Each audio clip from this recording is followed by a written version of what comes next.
अल्लाहुम्मा सल्लि अला रसूलिही करीम औज़ु बिल्लाहि मिनश शैतानिर रजीम बिस्मिल्लाहिर रहमानिर रहीम। Page 223 FSC chapter bioenergetics 11th में देखना है कि एडिनोसिन ट्राइफॉस्फेट की इंपॉर्टेंस के बारे में हमने बात करनी है। Adenosine triphosphate is a nucleotide. Nucleotide का क्या मतलब है? जैसे कि डीएनए में न्यूक्लियोटाइड मौजूद होते हैं, उसके अंदर एडीन एक नाइट्रोजनस बेस होती है, साथ शुगर होती है और फिर फॉस्फेट अटैच होते हैं। तो ये इसी तरह का एक फॉस्फेट एक न्यूक्लियोटाइड है, लेकिन ये थोड़ा डिफरेंट है। ये न्यूक्लियोटाइड जो है वो एनर्जी देता है हमें। इसका स्ट्रक्चर आप देख सकते हैं कि राइट साइड पर जो है आपको नज़र आ रही है एडिनिन, ये एक नाइट्रोजनस बेस है।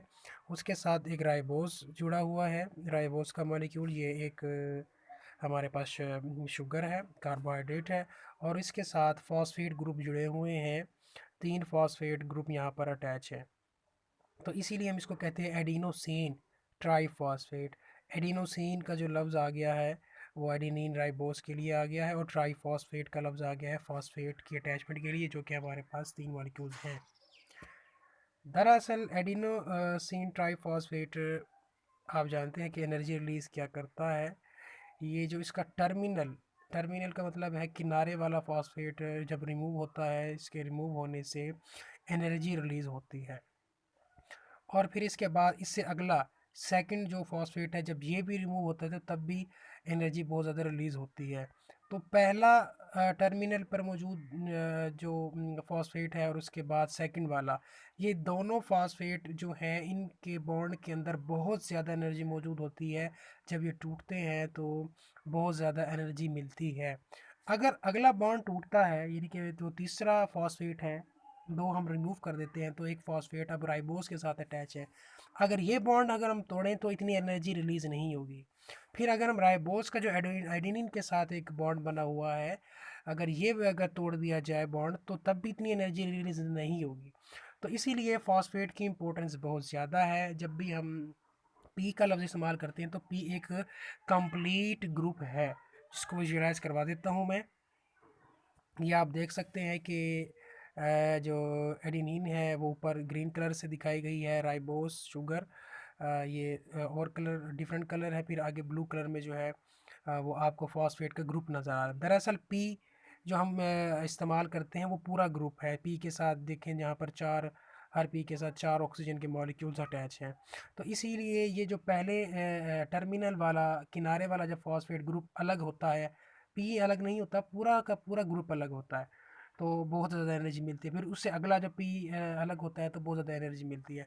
बाकी भी आप देख सकते हैं कि एडिनोसिन ट्राइफॉस्फेट फॉस्फेट में बहुत सारे बॉन्ड हैं। अगर इनको तोड़ा जाए, एडेनिन के अंदर बॉन्ड को तोड़ा जाए, या यहाँ पर शुगर जो मौजूद है इनके बॉन्ड को तोड़ा जाए, तो इतनी एनर्जी नहीं मिलती।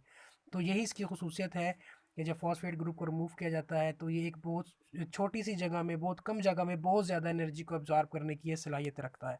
तो इसको रीड आउट कर लेते हैं। स्ट्रक्चर आपको यकीनन समझ आ गया होगा। जी, adenosine triphosphate and its importance.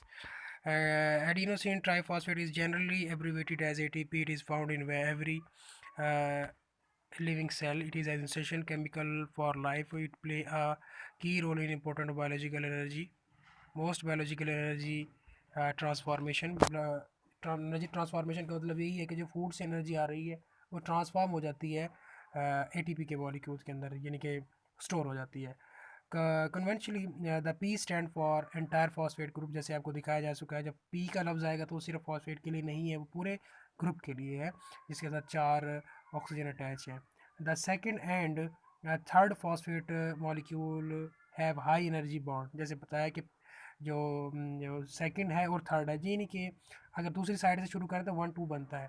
तो अगर सेकंड और थर्ड के टर्मिनल वाले जो हैं वो थर्ड, सबसे टर्मिनल वाला जो है वो थर्ड कहला रहा है, और जो उसके उसके साथ वाला सेंटर वाला है वो कहला रहा है सेकंड।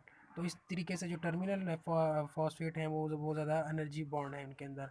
जब हाइड्रोलाइसिस होती है, टूटता है, तो इसके अंदर से जो है वो एनर्जी निकलती है। On hydrolysis this bonds release more energy than the other bond of the ATP molecule. ATP के मॉलिक्यूल के अंदर और भी तो बॉन्ड है, उनसे अगर उनको तोड़ा जाए, उनकी हाइड्रोलाइसिस किया जाए तो इतनी एनर्जी नहीं निकलती। The breaking of the terminal phosphate molecule, जो टर्मिनल फॉस्फेट मॉलिक्यूल जो है उसको ब्रेक किया जाए तो 7.3 जो है वो किलो कैलोरी एनर्जी उससे रिलीज होती है। Thus the cell cell can store a large amount of energy in very small space. तो इस तरह छोटी सी स्पेस में बहुत सारी एनर्जी की मिकदार को जज्ब किया जा सकता है। 7.3 किलो कैलोरी एक अच्छी खासी मिकदार है, एक बड़ी मिकदार है एनर्जी की। This energy in the form of ATP is always ready for use, और ये सेल के अंदर मौजूद रहती है, जब भी सेल को ज़रूरत पड़ती है इस्तेमाल करने के लिए एनर्जी हो जाता है। तो यूज़ ऑफ एटीपी कहाँ हो रहा है?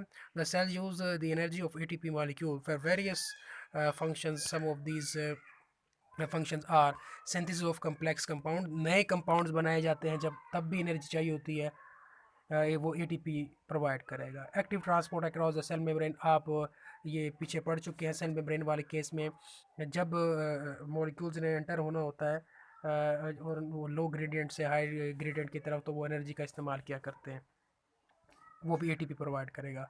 और कॉन्ट्रैक्शन ऑफ मसल्स में आप जो है जब कॉन्ट्रैक्शन ऑफ मसल्स होती है तो यहाँ पर भी एटीपी हमें चाहिए होती है, एटीपी का बहुत ज़्यादा इस्तेमाल होता है। इसके अलावा नर्व कंडक्शन में एक नर्व से दूसरे नर्व तक जब पैगाम जाता है उसके अंदर भी एटीपी का बहुत ज़्यादा किरदार है।